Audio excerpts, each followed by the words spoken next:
So all day long, this dog has been barking. And it's my neighbor's dog. Now,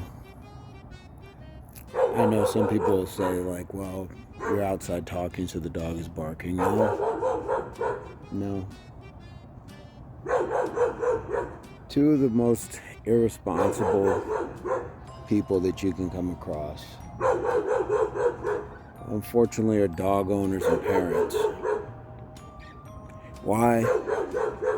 Because these are the same people, not all people, but some people that will not pick up after their dogs, allow them to make this sort of racket for an extended amount of time into late hours, the same way they allow their children to run wild in the streets, litter, vandalize, and often commit, a few other acts against society. As much as I would love to say something to this lady, she's not home. She left it to the dogs to be able to come in and out, so now the dog has the freedom to come in the house and then come back out and just bark, which it's been doing. Guys, if you own dogs or you know your children are problematic, be responsible. Be responsible. So the dog's gone in the house because I can hear that it has like a dog door or something like that, but it comes back out. And the problem is, I work nights. So this dog's been barking its head off all day next door at a time that I would normally be sleeping. And it's prevented me from actually sleeping, which will have a direct impact on how I, will go to work tonight.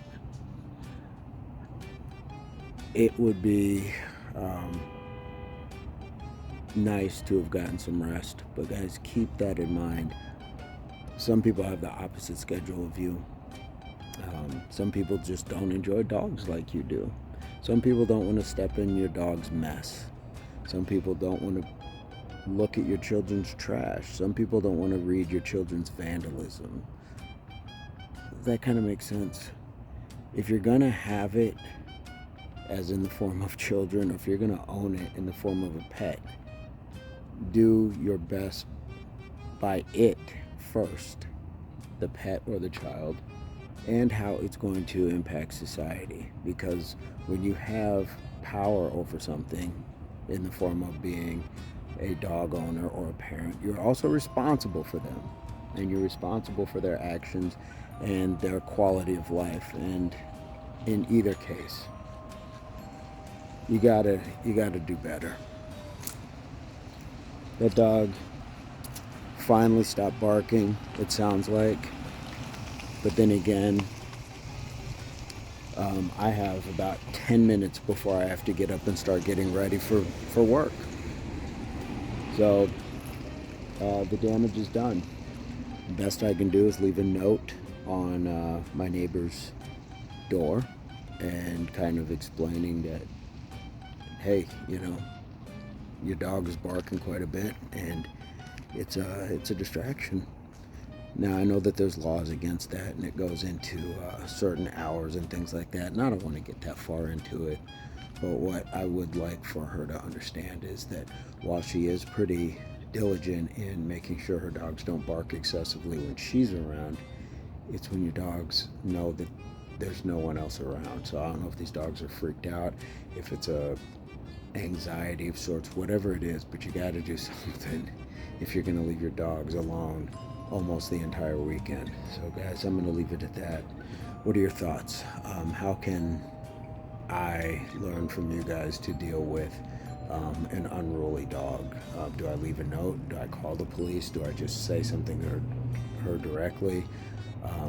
What's your advice, comment, or experience? What's your ace up the sleeve? And hopefully this finds everybody in a good place or pursuit. And this is one of those areas where total health of mind, body, and soul come into place, because I have to be okay with this because I still have to get my body up, and my spirit and my soul will move me to be able to go to work and still have a productive night. So total health, mind, body, and soul. And we'll see you guys on the next one. Peace, love, unity, solidarity.